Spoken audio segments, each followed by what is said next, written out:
देखिए आज हम देख रहे हैं practice set 2.1 question number 2. Okay, in this example they give here angle MNP is equal to 90 degree, segment NQ is perpendicular to segment MP, MQ is equal to 9, QP is equal to 4, find NQ. अगर आप यहाँ पर ये जो figures है इसको observe करेंगे, question ध्यान से पढ़ेंगे तो आपके समझ में आएगा कि जो गिवन इन्फॉर्मेशन है और जो फाइंड करने के लिए कहा है इनमें कुछ रिलेशंस है.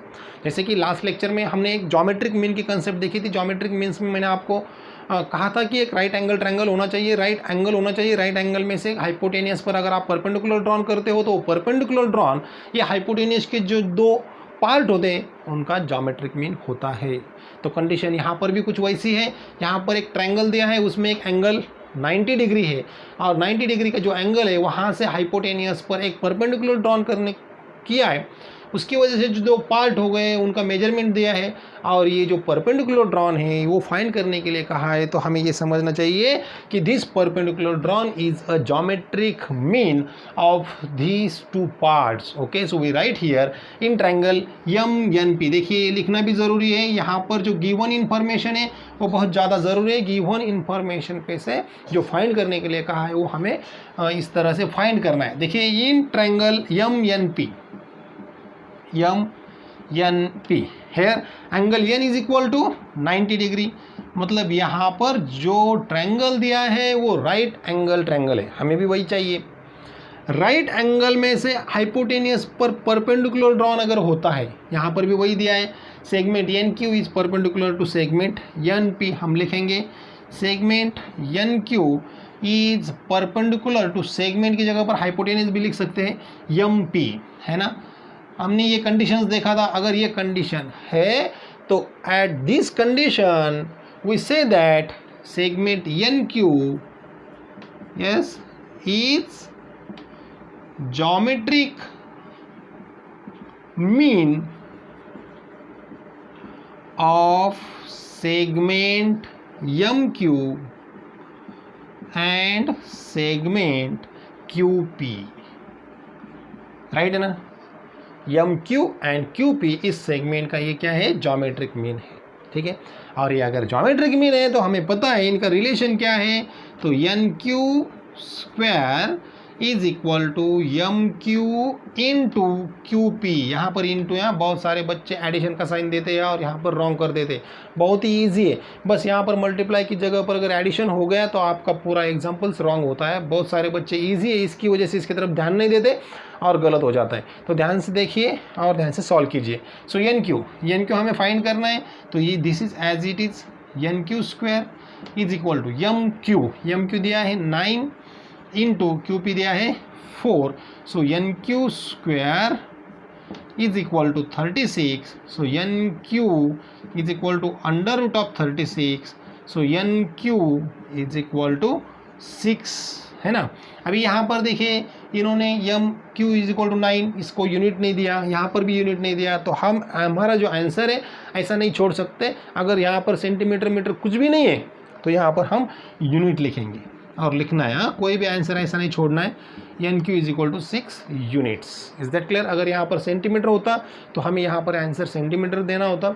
अगर यहाँ पर मीटर होता तो हम भी मीटर लिखते थे, मगर कुछ भी नहीं है इसका मतलब यूनिट्स है तो हमें यहाँ पर आंसर यूनिट्स में लिखना चाहिए. ओके, तो नेक्स्ट एग्जाम्पल देखेंगे इसी तरह से. सी यार नेक्स्ट एग्जाम्पल आप देख रहे हैं, यहाँ पर दिया है angle QPR is equal to 90 degree. Right है, QPR. देखिए एंगल P 90 डिग्री है और यहाँ पर दिया है PM is perpendicular to QR, है ना. PM ये जो है ये QR पर परपेंडिकुलर है ना. फिगर में अगर सिंबल नहीं दिया है तो यहाँ पर दिया है तो हम यहाँ पर ले सकते हैं. ठीक है, तो हम लिखेंगे in triangle PQR we know that angle P is equal to 90 degree. और यहाँ पर दिया भी है कि जो राइट एंगल है वहाँ से हाइपोटेनियस पर परपेंडिकुलर ड्रॉ किया है. इसका मतलब segment PM is perpendicular to segment QR, है ना. तो इसका मतलब हुआ ये जो PM है, segment PM is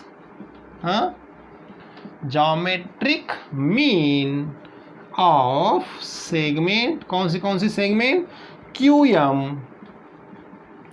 and segment M R, है ना। इस तरह से जो पार्ट है, दो पार्ट, उनका ये क्या है, ज्योमेट्रिक मीन है। मतलब जो गिवन इन्फॉर्मेशन है यहाँ से तो हमें अब तक यही इन्फॉर्मेशन मिलती है। और ये भी पता है कि अगर segment P M geometric mean है क्यू एम और एम आर का, तो इनका रिलेशन फॉर्म होता है P M bracket square is equal to Q M into M R, है ना। मुझे ज्योमेट्रिक मीन की जितनी कंसेप्ट पता है उसका और ये जो गिवन इन्फॉर्मेशन है इनका जो मैंने कॉम्बिनेशन कर दिया, तो मुझे ये फॉर्मूला मिल गया, P M square is equal to Q M into M R. अगर पी एम हमें दिया है 10 यूनिट, है ना, तो 10 square is equal to Q M हमें दिया है 8 यूनिट और एम आर, है ना।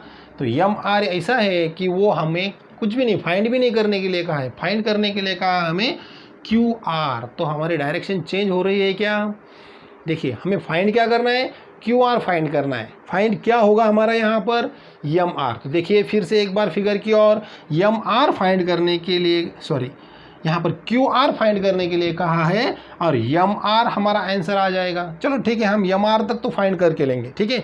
10 का square 100 is equal to 8 into M R, right है। So 100 divided by 8 is equal to M R. Answer becomes 8 1 जा 8 remains 2, 8 2 जा 16 remains 4, 0 5, 8 5 जा 14। So M R is equal to 12.5 units, है ना।